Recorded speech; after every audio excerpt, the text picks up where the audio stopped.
Bueno, buenas tardes, sean todas bienvenidas y bienvenidos a esta última mesa. Este es el cierre ya de esta versión 2020 de Congreso Futuro. Sé que es un honor cerrar y además con grandes panelistas. Esta mesa se llama Trascender. Como sabrán, esta vez los temas se han organizado en relación a ciertos verbos.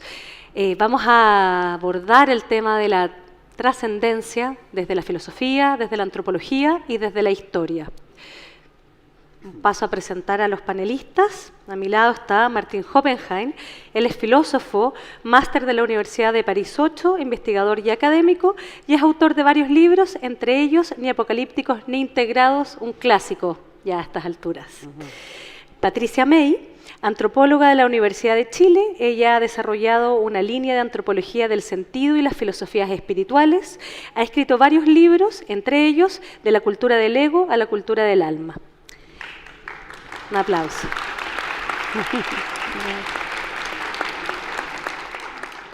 A su lado, Ítalo Fuentes. Él es profesor de Historia de la Universidad de Chile y la Universidad Metropolitana. Su especialidad es la historia cultural de la época medieval y seguramente varios de ustedes lo habrán visto porque también es músico de una banda muy conocida llamada Calenda Maya. Un aplauso también.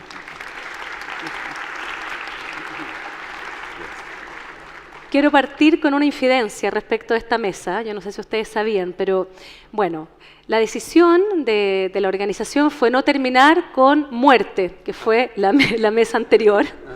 Dijeron, bueno, hagamos una de trascendencia. Y me cuentan que les costó mucho poder armar esta mesa, que se demoraron. Se demoraron en armarla porque se preguntaron, quizás de manera sintomática, ¿por dónde tomamos esto de la trascendencia hoy, ¿no?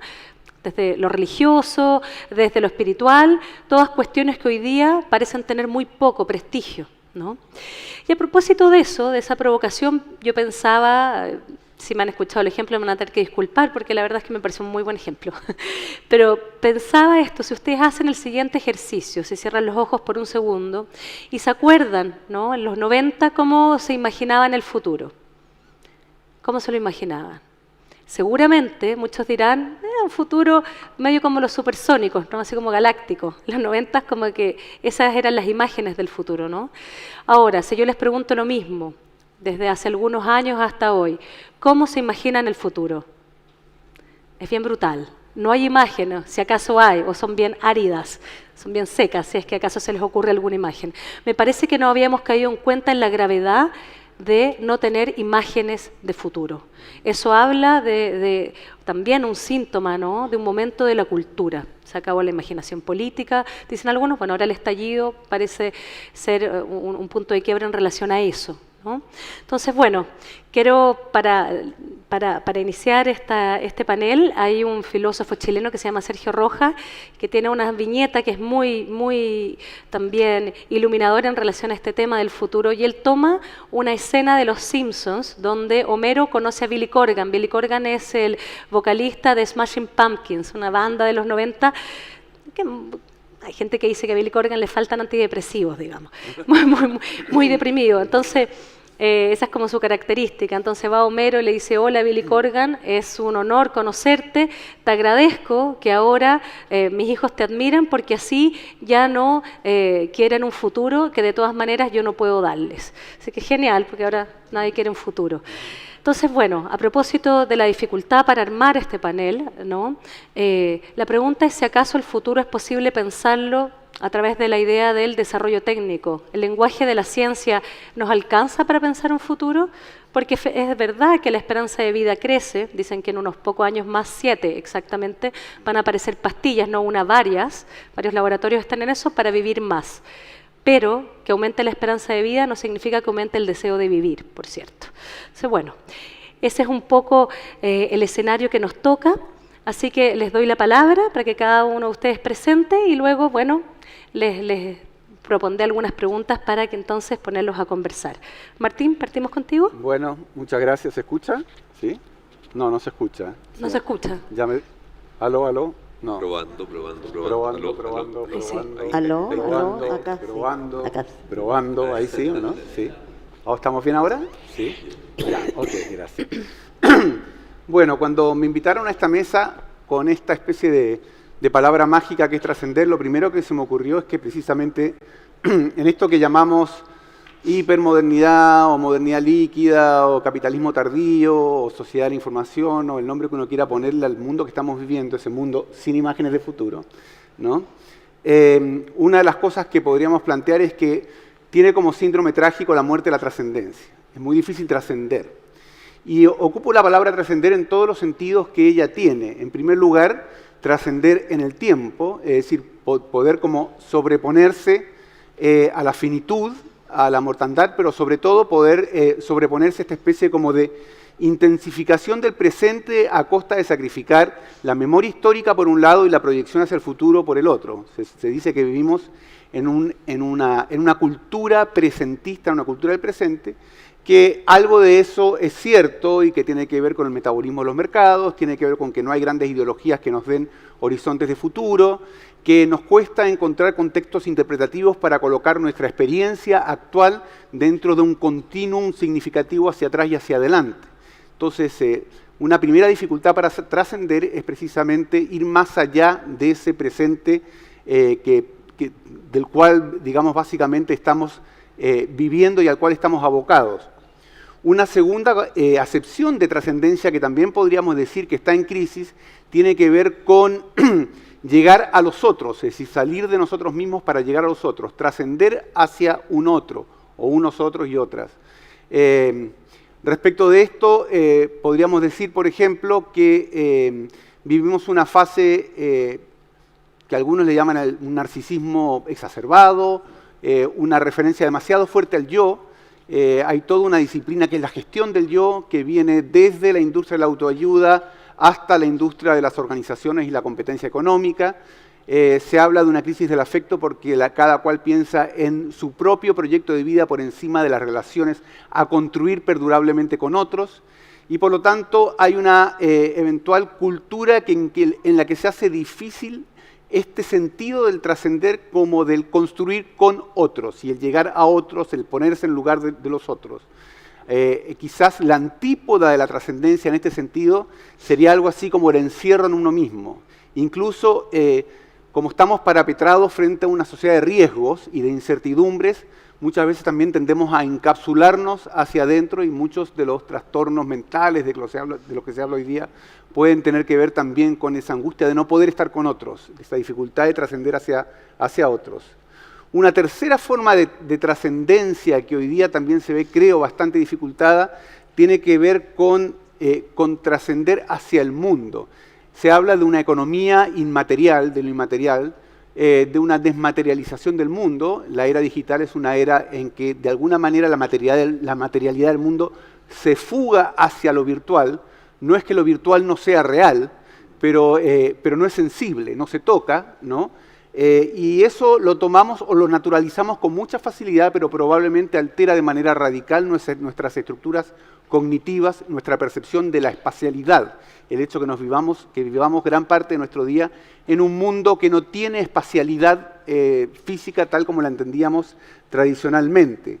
Y en ese mundo, digamos, en que estamos inscritos por una serie de coordenadas algorítmicas, ¿no? Muchas veces tomamos como el mundo aquello que es un circuito en el cual estamos confinados, que es un repertorio de interlocutores virtuales que creemos que es la realidad, ¿no? Entonces hay una fuga desde la materia hacia lo virtual y hay una fuga desde el mundo en general hacia el grupo o a la audiencia o los interlocutores con los cuales nos manejamos en las redes.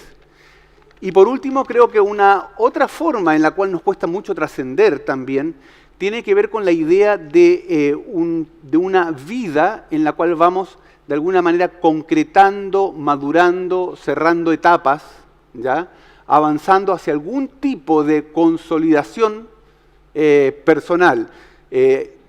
Mi sensación es de que vivimos en una especie de perpetuo estado larvario, que cada vez más nos cuesta consolidar relaciones perdurables, permanecer en un trabajo estable. Mucha gente del mundo tiene que moverse de un lugar a otro, tiene que emigrar. Son varios cambios de yos a lo largo de una misma vida, ¿no? Damos la vuelta al mundo en 80 vidas, como decía Cortázar, ¿no? Y por lo tanto hay una suerte no solo de desmaterialización, sino de desrealización de este sujeto que no cuaja del todo, ¿no? Que está siempre corriendo detrás de sí para poder llegar a realizarse. Entonces, sumando a todo esto, uno podría decir que hay una crisis en las distintas formas de trascender o las distintas acepciones de trascendencia. Ahora, ¿cómo salimos? ¿Ya? Si esta es la parte negativa, ¿cuál es la parte, no sé si auspiciosa o desafiante en esto de la trascendencia? Yo creo que, en primer lugar, se convierte en un imperativo el colocarse en el lugar del otro y el abrirse al otro en un mundo en que hoy la diversidad cultural, la diversidad de identidades, todo el tema de género nos obliga cada vez más, se hace cada vez más urgente y no solo una especie de opción a tomar en algún momento del futuro, de comprender al otro, de abrirse al otro, de dialogar con otros. La diferencia cultural, la diferencia religiosa se ha convertido además en el mundo en un riesgo de agresión a gran escala y por lo tanto la comprensión con aquellos que son radicalmente distintos a nosotros se convierte en una materia de supervivencia del conjunto.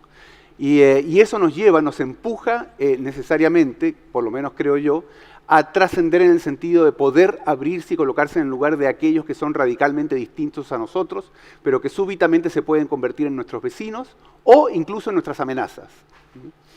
Un segundo elemento que me parece muy importante en términos de trascender, hoy día tiene que ver con el cambio climático, tiene que ver con la amenaza a la sostenibilidad en la continuidad de nuestra vida en esta tierra, que hace que tengamos que tener un especial cuidado, ¿ya? Y aquí viene la palabra mágica, que es la palabra cuidado, ¿ya? Tenemos que cuidar aquello que nos rodea porque se convierte en una cosa de vida o muerte, una cosa de suma urgencia. Y por lo tanto necesariamente tenemos que salir de nosotros mismos, salir de nuestros deseos inmediatos, de nuestro consumo inmediato, de nuestra autorreferencia y preocuparnos del mundo, preocuparnos de ese afuera, preocuparnos de las próximas generaciones, es decir, qué vamos a legar como mundo a las otras generaciones, y por lo tanto trascender en ese sentido significa salir y ocuparse de ese mundo delicado, ese mundo sensible, ese mundo cuya continuidad hoy día está en cuestión. Y por lo tanto creo que si la apertura al otro es un elemento de trascendencia hoy día por esta especie como de conflicto de la diferencia, el cuidado y la ética del cuidado es fundamental en términos de sostenibilidad futura y de nuestra solidaridad con las generaciones que vienen. Y un último elemento que me parece importante y que para el caso de Chile hoy es más candente que nunca, tiene que ver con el retorno a lo colectivo. Es decir, de alguna manera, ¿no es cierto?, el mundo está colapsando sin proyectos colectivos, se está colapsando en ese encapsulamiento, ya sea por el lado económico, ya sea por el lado de la vida cotidiana, y una de las cosas que ha pasado en este país es precisamente que la gente ha salido de sus casas para fundirse en la calle, para encontrarse en la calle. Es decir, el nosotros, ese nosotros que hace tiempo está ausente y del cual muchos se lamentan que está ausente, ¿no?, de golpe se volvió urgente. Y el nosotros es precisamente ese espacio en que trascendemos respecto de nuestro propio confinamiento en el hogar o en el individuo, ¿no es cierto?, en si no todavía un proyecto colectivo, por lo menos en una resistencia colectiva. Muchas gracias.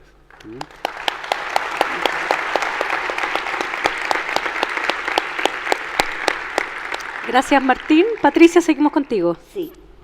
Bueno, yo quiero decir que cuando a mí me dijeron y me invitaron a participar en el panel Trascender, sentí que en realidad estaba en sintonía con lo que yo he trabajado en mi vida, que soy yo misma una practicante en el camino de la conciencia o una caminante espiritual, y que yo misma he trabajado a través de la meditación y de técnicas introspectivas, con la experiencia de la trascendencia. Lo he trabajado conmigo a través de muchos años y con personas en el tema del sentido de la vida, de la trascendencia, de la evolución del ser humano, etc. Y creo que lo que voy a decir en otro lenguaje está muy en sintonía con lo que tú estás diciendo. Por un lado quiero decir que estamos como humanidad, como al borde de un abismo que nos presenta una tremenda oportunidad. la tremenda oportunidad de cuestionarnos el tipo de vida, el tipo de cultura, el tipo de paradigma en que hemos estado viviendo. Un tipo de paradigma que ha generado, voy a ponerlo así, 3 crisis fundamentales. Es una manera de clasificarlo, pero a mí me suena bien. Por un lado, una crisis medioambiental que nos tiene al borde de un peligro gravísimo, ¿cierto?, de disminución de la población humana y de la especie, etcétera. Una crisis que en Chile estamos viviendo con mucha intensidad, que es la crisis social, de la inequidad, segregación, desigualdad, etcétera. Y una crisis de salud mental que creo que también en Chile somos campeones. Me parece que los índices de Chile hablan que estamos en altos índices en estrés, en depresión, en salud sin sentido, en cansancio, en agotamiento, en caras grises, en una población quizás no contenta, que quizás se experimenta en el metro o, no sé, en la calle. Y mi planteamiento fundamental aquí es que tenemos que trascender este estado de cosas porque estamos al borde de un abismo en un momento terminal, en muchos sentidos, y por lo tanto lo que tenemos que trascender no es solo cambiar de medidas, no es solo, no sé, aumentar las cuotas de la AFP, o etcétera, etcétera, sino que esto involucra otra manera de crear el mundo, involucra otro nivel de conciencia, involucra una conciencia que ve el mundo, que crea, que exuda a la realidad de una manera diferente. La conciencia desde la que hemos creado el mundo, en la cultura que ha generado estas crisis, es un paradigma que tiende a ver, lo estoy tratando de poner lo más simple posible, que tiende a ver la parte sobre el todo, la parte encerrada en sí mismo sin ver el todo, lo cual tiene como efecto así inmediato decisiones sociales, políticas, económicas y personales, que no consideran el efecto sistémico de las acciones ni consideran el largo plazo de lo que puede ocurrir. Y entonces quiero darle un nombre, voy a llamar a esa conciencia egocéntrica. Conciencia egocéntrica que al ladito tiene una palabra que no sé si creo que se va a entender, nosocéntrica, que son las dos cosas juntas, la de yo y mi pequeño grupo de identificación, que puede ser mi equipo de fútbol, mi religión, mi partido político, la gente de mi generación, mi clase social, mi barrio, etcétera. El egocentrismo, el nosocentrismo, ¿qué hace? Ve desde sí. El mundo gira alrededor de mí, como el sol de un sistema solar. Veo desde mí, estoy lleno de mí. Estoy lleno de mí, de mis ambiciones, de mis deseos, de mis miedos, de mis obsesiones, de mis paradigmas.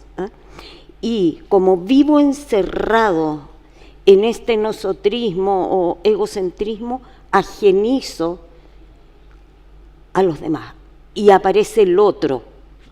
Aparece el otro que es ajeno a mí. Siempre que hay otro que es ajeno a mí, que de alguna manera en mi sentir profundo no es tan humano como yo soy humano. Sus hijos no son tan importantes como son mis hijos o los hijos nuestros. Y a partir de esta manera de ver, justifico la indiferencia, la segregación y la violencia. Es violento negar al otro como un ser humano tan humano como yo. Y la pregunta que nos tenemos que hacer profundamente como sociedad chilena y mundial es cómo hemos podido vivir soportando eso. Y creo que hemos podido soportar eso porque ajenizamos al otro de una manera que nos resulta ajena y nos vuelve indiferente. Esto se manifiesta en lo que yo he llamado la cultura del ego.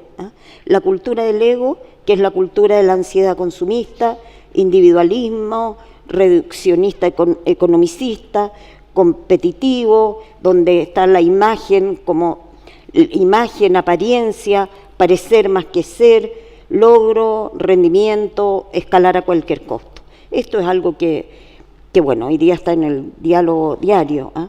Y esto en detrimento de la calidad de vida, de la salud mental, de la actitud comunitaria, de los vínculos sanos, del disfrute, de la acogida y de la inclusión, que son palabras como raras en nuestro tiempo, de vivir con sentido, ¿eh? Una cultura patriarcal en el sentido de una visión jerárquica de la realidad, donde unos están sobre otros en distintos aspectos, digamos, una cultura patriarcal de abuso, de poner el pie encima, que a mí me parece que es agotadora para hombres y mujeres y que nos tiene, creo, mal a todos. Mi planteamiento central es hacia dónde vamos, porque uno de los dramas es justamente que no vemos hacia dónde ir. Y pienso que la única manera de que dibujemos paisajes de futuro es que hayan seres humanos, redes humanas, comunidades humanas, grupos humanos, que sean capaces de concebir algo más allá del caos. Y me parece importante educar a niños y jóvenes en una visión de esperanza para el mundo. Entonces, eso es lo que quisiera transmitir. Tenemos que transitar hacia una conciencia integral. La conciencia integral ya está, la conocemos, la hemos experimentado, la experimentamos cada vez que aquietamos la pasión, la emoción, el fanatismo, la crítica, la exclusión, aquietamos y, para dar una imagen, subimos a lo alto de la montaña y de ahí vemos el valle de nuestras vidas, del mundo, de la sociedad, desde un aire puro, desde donde hay una conciencia despejada. Es como subir al piso más alto del edificio y de repente, ¡wow! Veo no la calle donde vivo como el único lugar, sino que veo que ahí está y que la calle donde vivo y que el grupito al que pertenezco forma parte de una totalidad mayor. Cuando yo logro tener esa experiencia, que es la experiencia en que yo he trabajado en mí y en otros tantos años, ¿no?, surgen varias cosas. Una de las cosas que emerge es otra identidad. Es una identidad que no tiene edad, que no es ni hombre ni mujer, que no es chileno ni, no sé, vietnamita, que no es de acá ni allá, que no es ni joven ni viejo, que no está sano ni enfermo, que no está sometido a las condicionantes de la vida física, que lo único que podemos decir que de eso es que soy, me experimento como ser, conciencia pura de gran visión integral. Creo que este tipo de mirada, esa que me permite ver la totalidad y la parte, nos permite transitar hacia otro mundo, nos permite ver que hay una esencia común, un sustrato común que nos une no solo a la comunidad humana, sino que a la comunidad planetaria. Nos permite ver que vivimos en una delicada trama de red de relaciones, desde donde, y que todo emerge de lo mismo, que somos en realidad un solo gran ser. Esa conciencia, somos en realidad un solo gran ser. Y lo que necesitamos es una civilización, una era creada desde esa visión, donde nadie me es ajeno porque veo el sustrato común y por lo tanto me responsabilizo y le doy sentido a mi vida en términos de que mis acciones colaboren, aporten a el bien mayor de todos.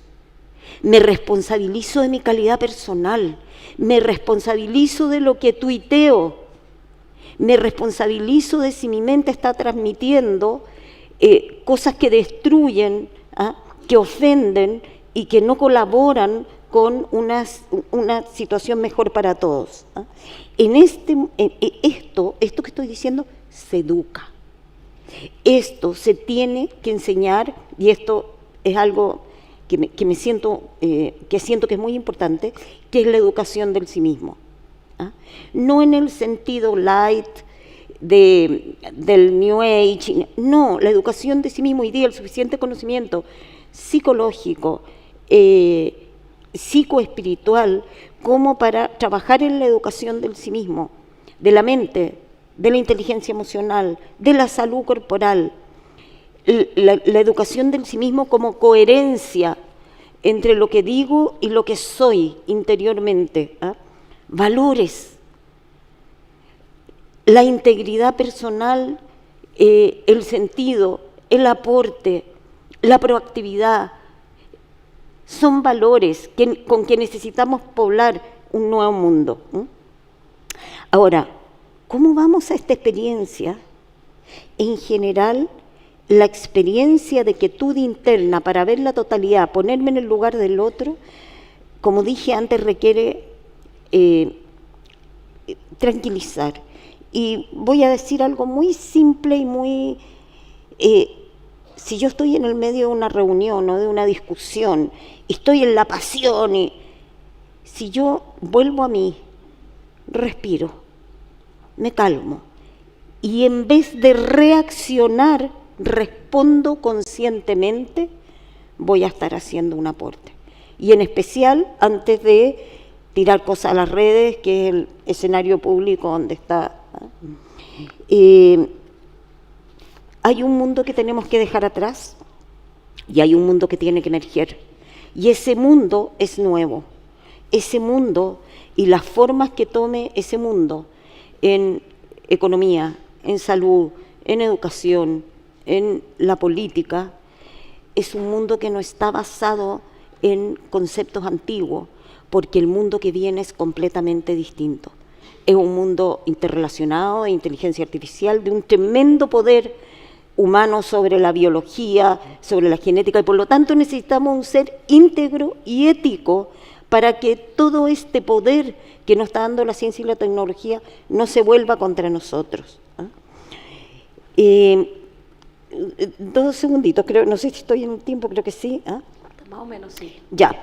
Por último, decir que quienes puedan conservar en este momento en que tenemos que transitar por el desorden, es necesario transitar por el caos, porque cuando un mundo se cae y otro emerge, muchas cosas se tienen que desestructurar, y para transitar por el caos es fundamental poder permanecer emocional, mentalmente, en el ojo del huracán y en la gran visión. Y creo que las personas que puedan sostener esto son las personas que van a poder entregar las pautas de esperanza y de claridad para un nuevo tiempo. Mis votos son porque todo el dolor humano, social y planetario de este momento nos incite a despertar y a buscar un mundo mejor para todos. Eso. Muchas gracias.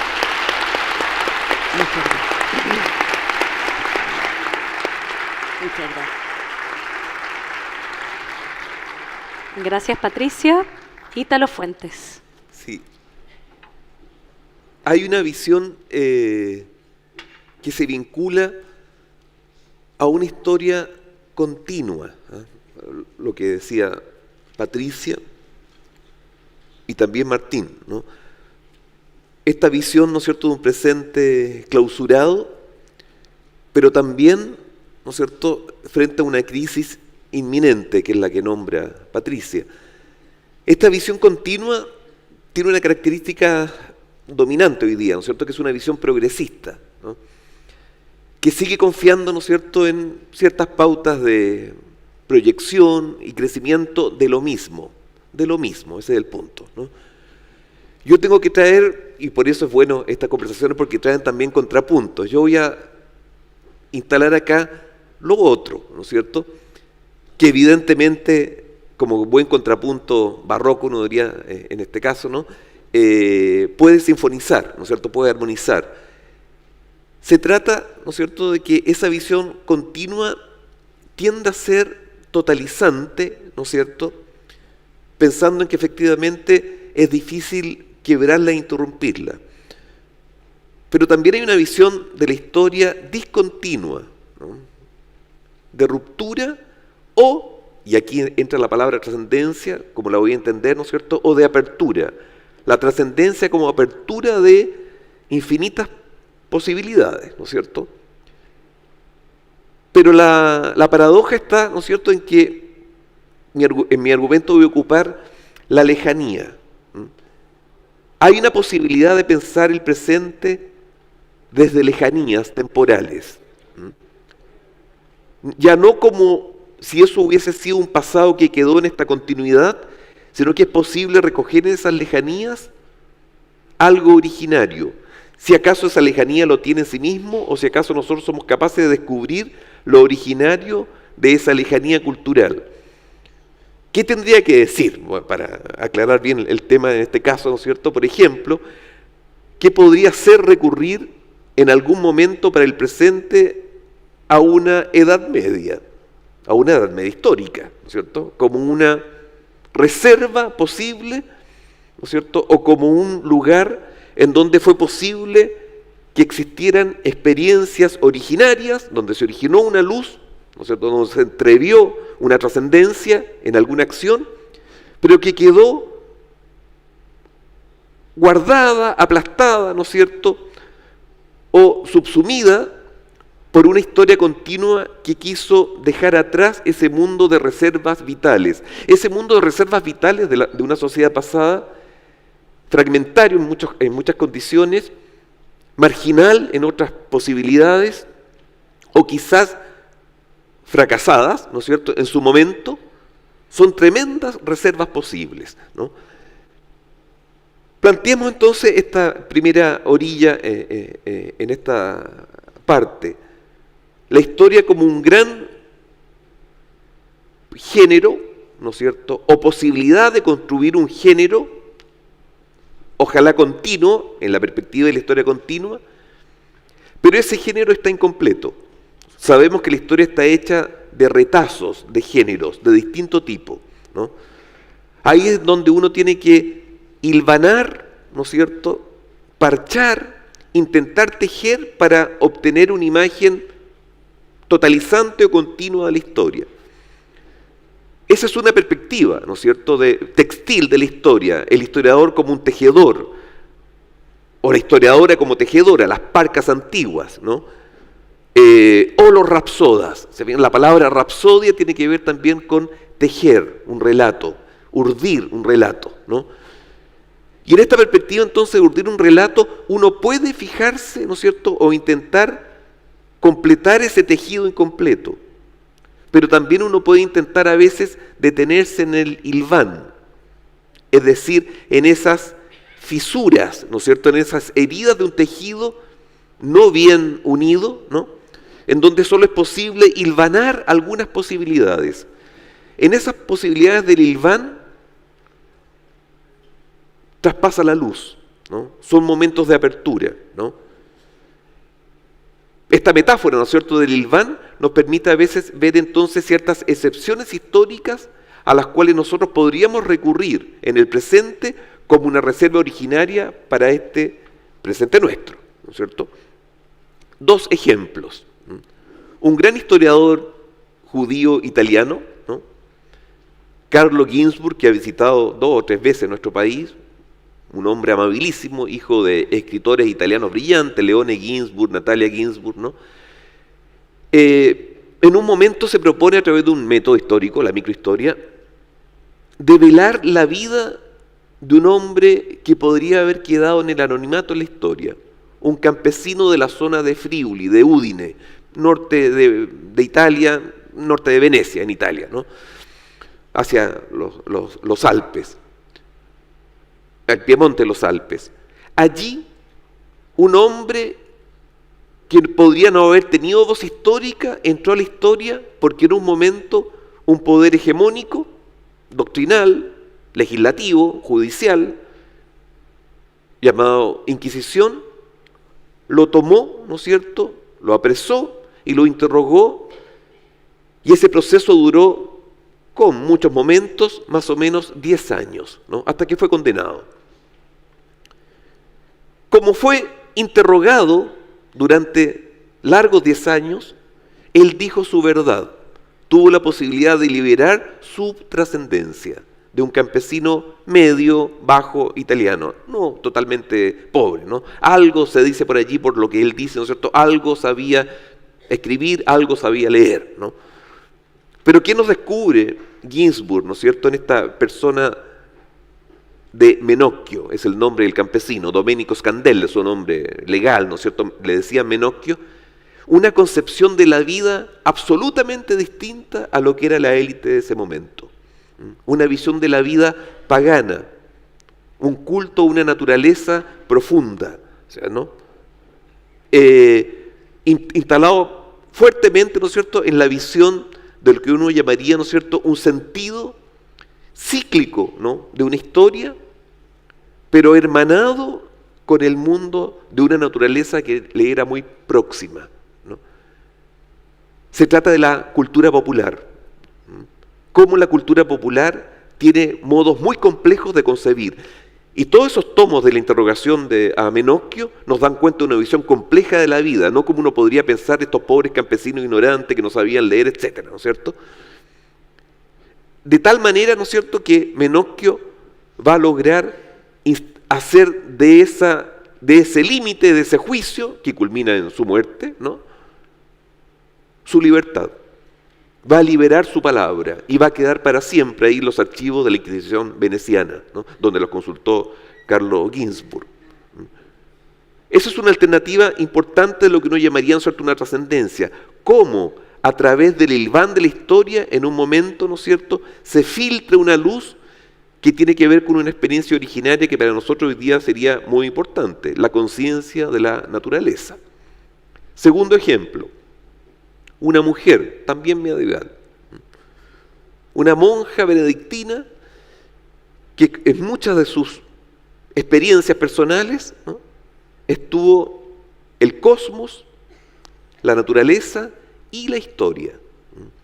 Esta mujer brillante, que según ella misma dice no sabía escribir, por lo tanto le van a escribir secretarios, ella va a trabajar constantemente, ¿no es cierto?, con hombres a su alrededor, va a lograr permear varias concepciones que son centrales, ¿no es cierto?, para la conciencia de lo que uno llamaría la trascendencia de la historia vinculada a la naturaleza y vinculada al cosmos.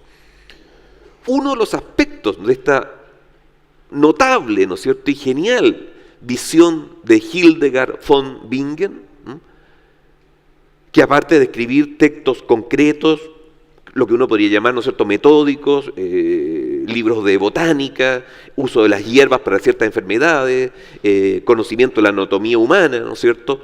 También escribió obras de teatro, ¿sabes, no? Cartas políticas al Papa, al emperador Federico en ese momento, ¿no?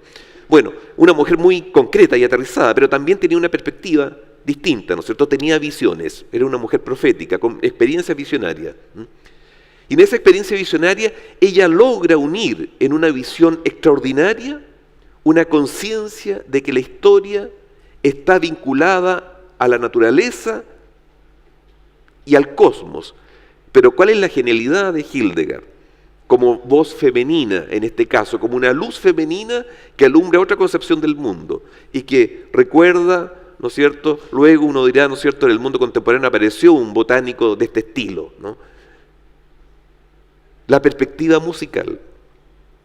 Para Hildegard, ¿no es cierto?, el universo está creado desde una perspectiva armónica, sinfónica, lleno de resonancias y consonancias, ¿no? Y entonces, estos sonidos fundamentales del mundo le dan los ritmos a los cuerpos, a las estrellas, ¿no es cierto?, a las esferas celestiales, pero también, ¿no es cierto?, le otorgan un lugar a los elementos del mundo.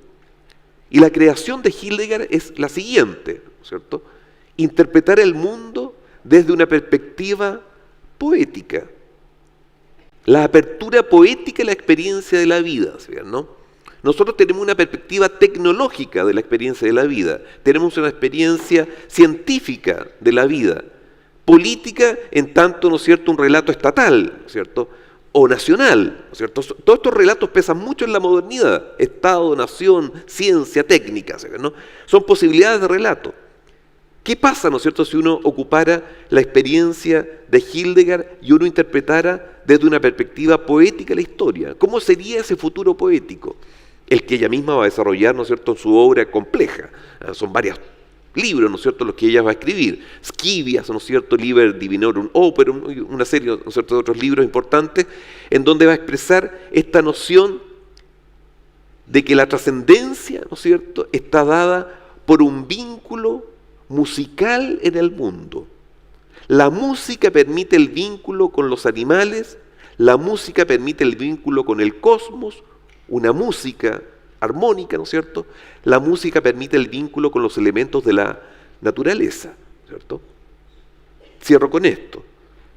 No es extraño que en el siglo XIX, fines del XIX y comienzos del XX, un tremendo botánico brillante, muy citado por autores posmodernos, ¿no es cierto?, como Deleuze, ¿no?, Jacob von Uexküll, ¿no es cierto?, Jacob von Uexküll, él mismo incorpore como comprensión de la biología actual y presente, ¿no?, el sentido musical del cosmos, del mundo de la naturaleza, vinculado, ¿no es cierto?, con la realidad humana, ¿no es cierto? ¿Cómo podríamos entender aquí entonces la trascendencia? La trascendencia sería, ¿no es cierto?, un modo de comprensión que nos permita salir de esta historia ego-humana, autosuficiente. El mundo fue hecho para el hombre, ¿no es cierto?, para que el hombre luciera su creación, en fin, ¿no es cierto?, a lo otro, ¿no es cierto?, una historia hospitalaria, ¿cierto?, que le permite el hospedaje a este mundo que es nuestro fundamento, ¿no es cierto?, y matriz, ¿no? ¿De qué modo la historia podría volver, ¿no es cierto?, un relato en donde congeniara con la naturaleza y con el cosmos, ¿no? Dejo hasta ahí. Gracias.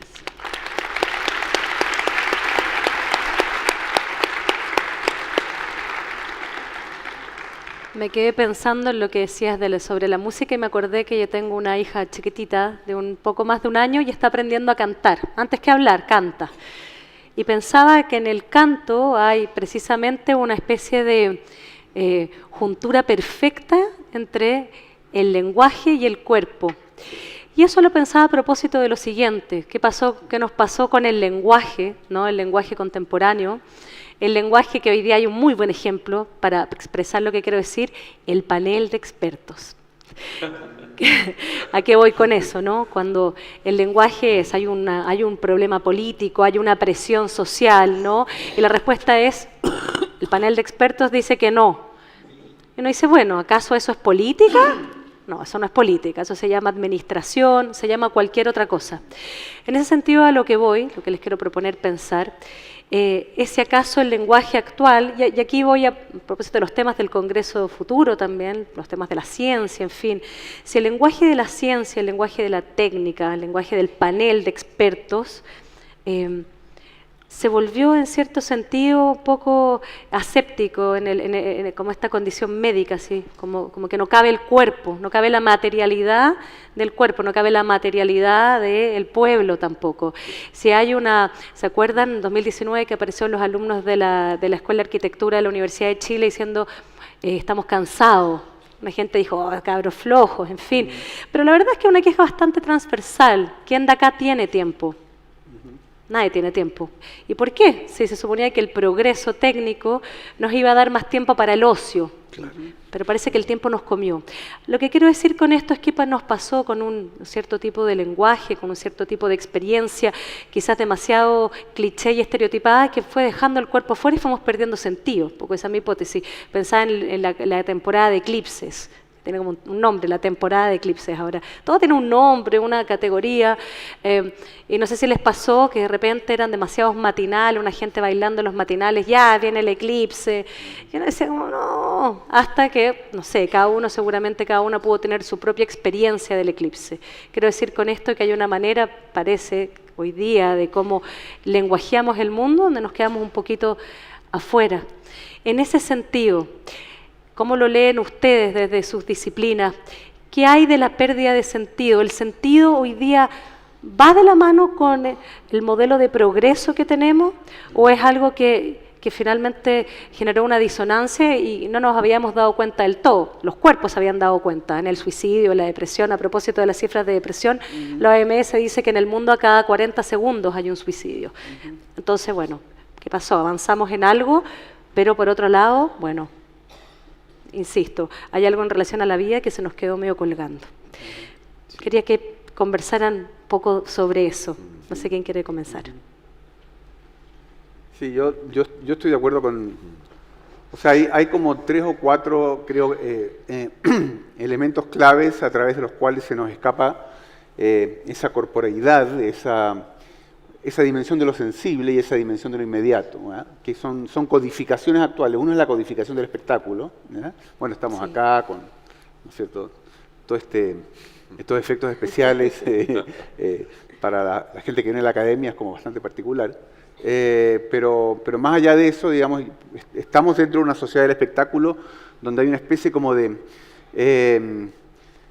no es que haya una pérdida de sentido, hay una sobredosis de sentido. Yo creo, hay una obesidad de sentido, hay un rápido espiral hacia la saturación de sentido en cualquier campo, ¿ya? Es decir, la sociedad de la información no está lejos de estar privada de sentido, es de una combinatoria infinita, acelerada, incesante, y uno podría decir, este es como el sueño del pibe en términos de producción de sentido. Pero al mismo tiempo que es eso, es todo lo contrario, digamos, la aceleración que produce precisamente este campo del espectáculo, la información, la noticia, el acontecimiento construido, fabricado, el expertise que rápidamente camina hacia alguna frontera u otra frontera, ¿no? Satura muy rápido. Se habla hoy día, por ejemplo, de la obsolescencia acelerada, del peso de un acontecimiento o de la obsolescencia acelerada, de cuánto marca una información, ya un evento. Es decir, estamos en una especie de proliferación muy grande de eventos, de acontecimientos. Uno podría decir que este es el momento soñado por Baudelaire, ¿no es cierto? Baudelaire hablaba un poco como de que la eternidad en la modernidad se juega en el instante. El instante se abre hacia un campo hiperprolífero de acontecimientos que ocurren al mismo tiempo hoy día, a tal punto que sentimos permanentemente una especie de angustia de que el 90% se nos escapa, ¿no? Como que vamos detrás de poder acogerlo, recogerlo, captarlo y procesarlo, y siempre estamos a la saga, en el debe. Entonces, yo creo que un elemento muy importante en esta especie como de hiperaceleración, que rebosa de sentido, pero al mismo tiempo desecha el sentido, al mismo tiempo, ¿no? Las dos cosas juntas, es lo que tú llamabas un poco esto de la pausa, ¿no? Como de parar, subirse al piso de arriba, ¿no? No perder la perspectiva, la visión de conjunto. La pausa de alguna manera hoy día es revolucionaria, ¿no? O sea, cuando en este mundo hiperacelerado, la demora, hay gente que incluso milita en la demora, ¿no? O sea, no a la comida rápida, por ejemplo. O sea, demorarse, pausarse, habitar esa grieta, ¿no es cierto? El lenguaje con punto y coma. El punto y coma que ya está medio como en...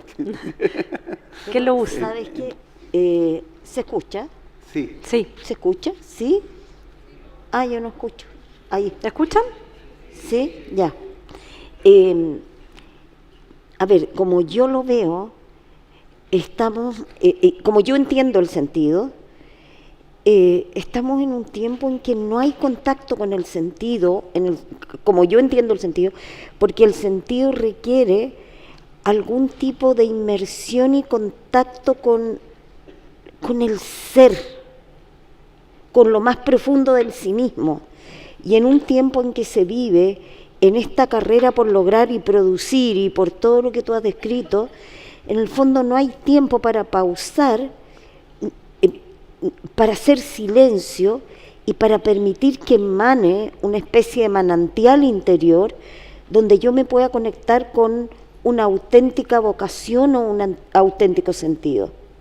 Por lo tanto, pienso que es una cultura o un tiempo que te da muchas cosas que lograr, pero no sentido, no algo que te mueva, te motive y que te mueva de verdad desde tu ser profundo, que sea auténtico. A mí me parece que estamos creo que nunca había una cultura más desequilibrada en términos de acción, introspección. como tiempos de silencio, tiempo de acción. Es como, estamos en un tiempo que nos sentimos culpables por descansar los fines de semana. Un tiempo que hay que estar siempre produciendo. Y entonces se ha vuelto como mal visto la pausa, mal vista la lentitud, mal visto el conectar, no sé, con el cuerpo, la emoción y con algo más profundo aún, que es aquello que podríamos llamar la esencia. Sí, yo estaba pensando también en una canción del gran Leonard Cohen, ¿no es cierto?, a propósito de la palabra que ocupaste, Martín, ¿no es cierto?, grieta, es un himno, ¿no es cierto?, andem, ¿no? Hay una grieta en todo, por ahí se filtra la luz. Sí. El concepto de la fiesta, ¿no es cierto?, de la celebración y del carnaval, tiene que ver con un concepto de ruptura del tiempo continuo, ¿no? El carnaval acontece cuando se quiebra el tiempo de la producción, del trabajo, ¿no? ¿Ah? Y se suspende la vida rutinaria, la vida legal, normativa, ¿no? De tal manera entonces que la fiesta permite la trascendencia, ¿no? El trabajo, la producción, ¿no es cierto?, nos mantienen una inmanencia constante, ¿no?, necesaria en la vida también, ¿no?, pero es necesario el tiempo del quiebre y la ruptura, ¿no?, donde acontezca algo que llega de otra parte. Sí. La parte notabilísima, ¿no es cierto?, de los últimos momentos en Chile, especialmente pensando en las protestas, fue efectivamente el lenguaje, a propósito de lo que tú planteabas, ¿no es cierto?, el lenguaje festivo, ¿no es cierto?, carnavalesco en el sentido más profundo de la palabra carnaval, que no es solamente una fiestecita, un carnaval, ¿no es cierto?, es una ebullición, pero también es un contacto, un descenso hacia el mundo de la naturaleza, ¿no es cierto?, de descubrir los rostros, los otros rostros, ¿no es cierto?, los rostros de la fiesta, que no son los rostros del trabajo, ¿no? La gente se mira de otro modo, ¿sabían, no? Se instala frente al otro con otra actitud corporal, los cuerpos tienden a entrelazarse, ¿no es cierto?, tienden a reunirse, ¿no?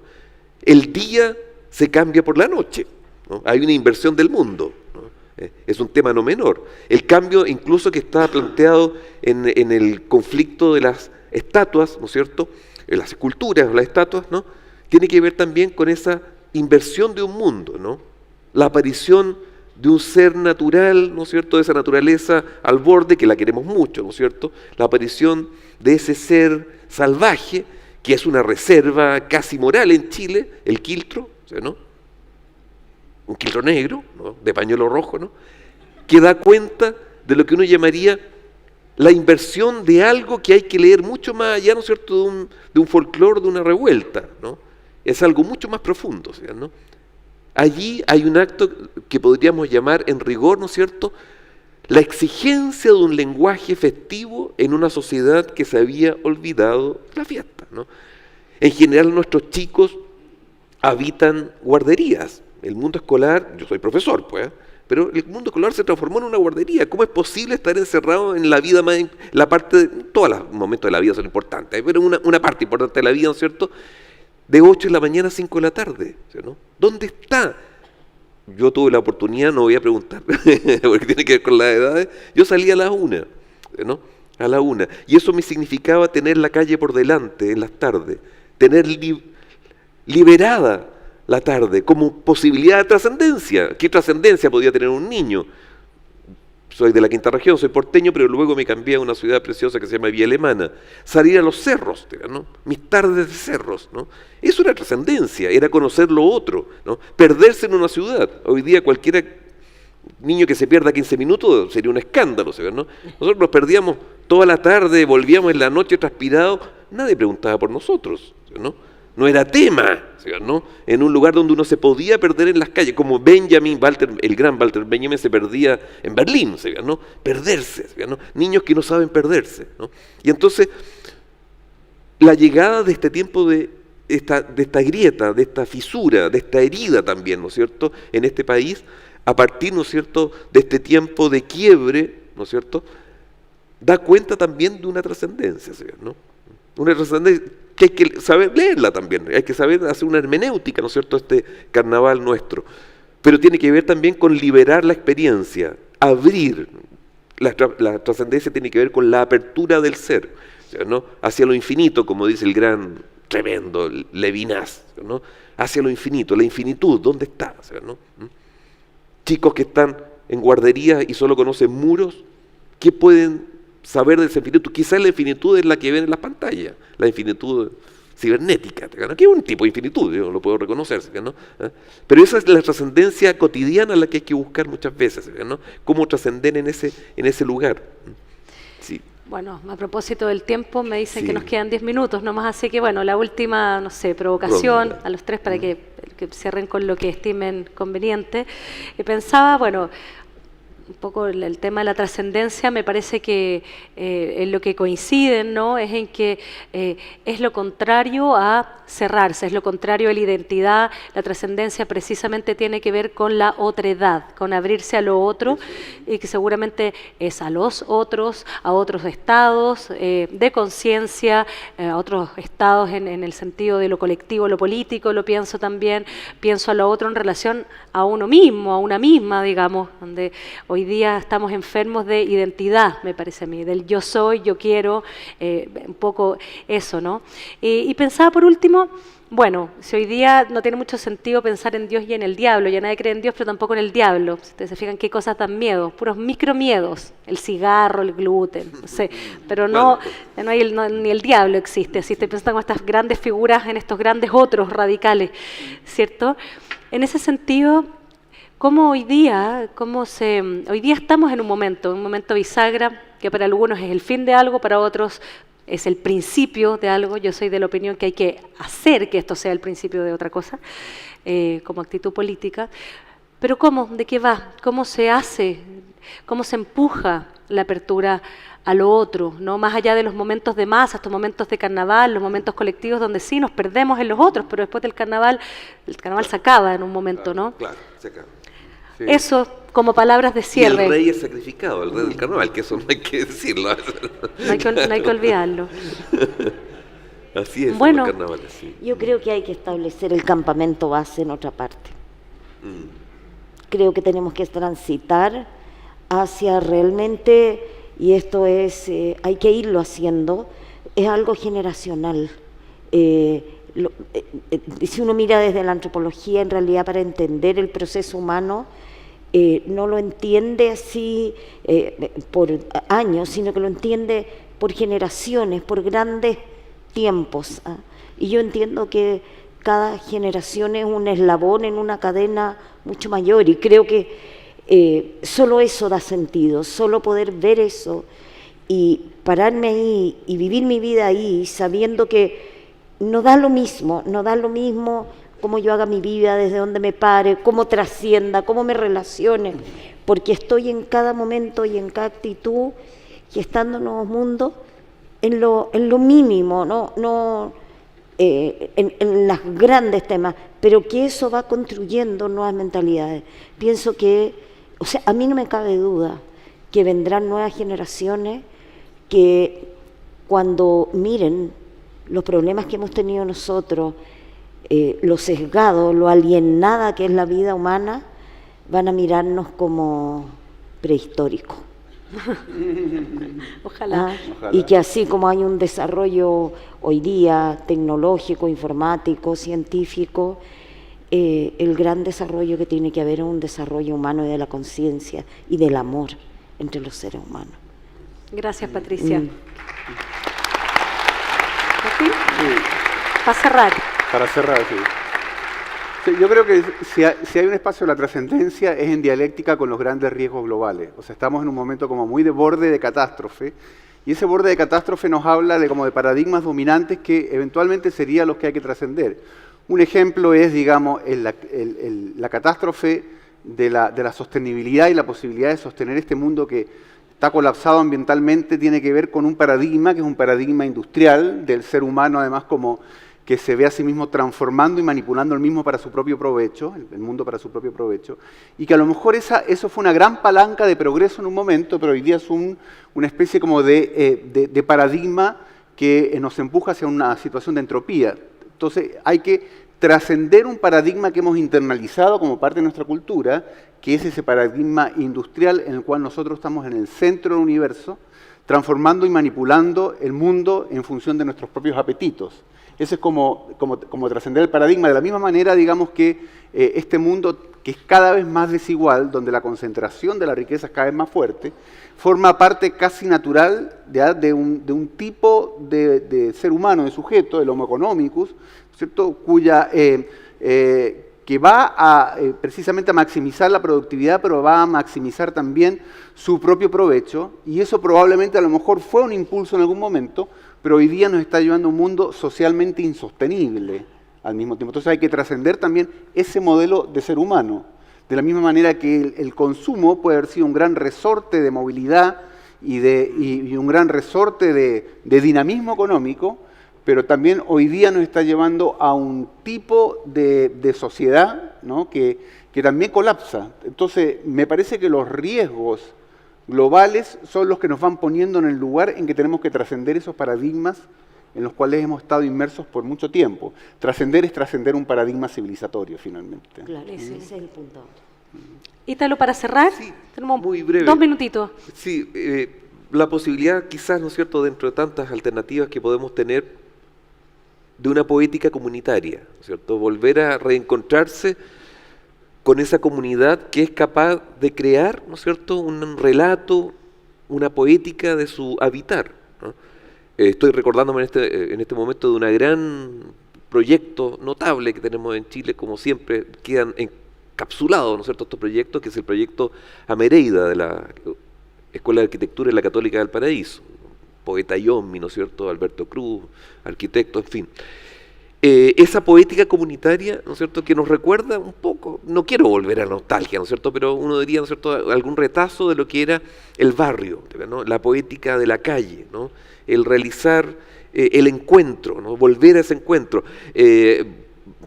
Uno podría pedir cosas imposibles que eran tan importantes, negocios que cerraban, son cosas reales, ¿no?, a la 1:30, bajaban sus cortinas, sentíamos el rumor de las cortinas, la gente volvía a sus hogares, a sus casas a almorzar, los chicos no volvían al colegio en la tarde, ¿no? Y luego esas cortinas volvían a abrirse a las 5. Era un país donde había 11, ¿no?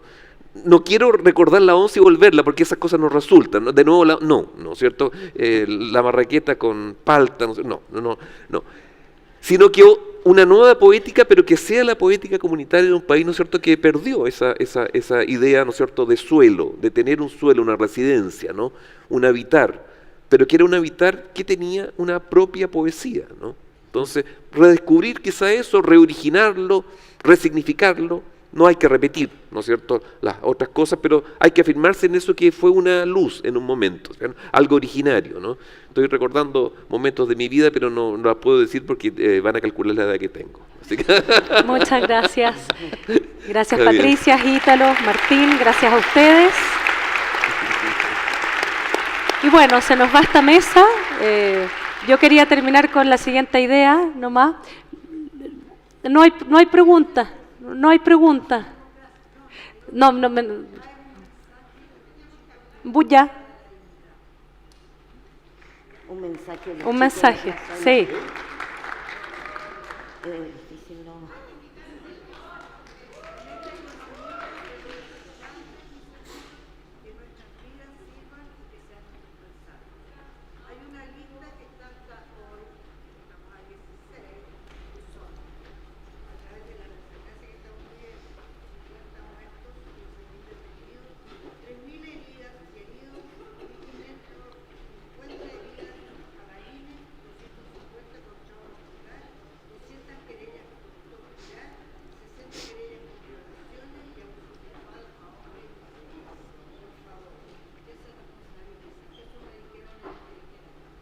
Gracias.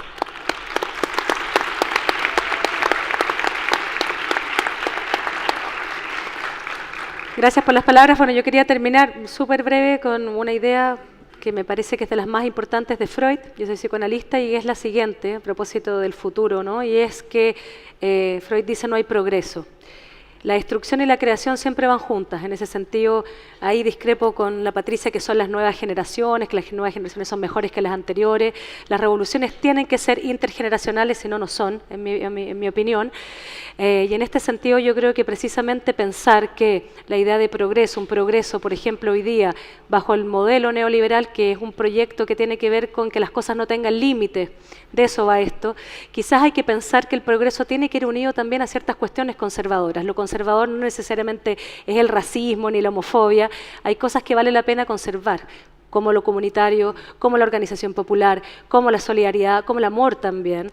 Y ahí hay un trenzado que me parece que ahí hay una ética laica por venir, por construir, por inventar, y no todo se puede llamar progresismo, en el sentido de que a veces el progreso también, así a secas, es una trampa. Me parece que por eso nos hemos quedado sin imágenes de futuro, sino que simplemente una aceleración de un teléfono nuevo y un futuro que solamente se repite a sí mismo.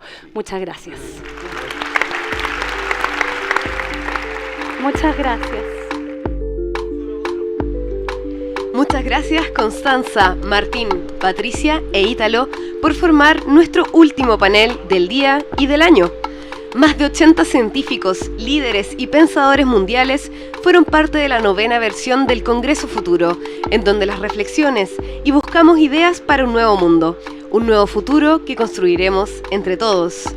Todas las charlas de este encuentro científico podrás revisarlas en www.congresofuturo.cl. Muchas gracias por ser parte de este congreso. Nos encontramos el próximo año. Hasta pronto.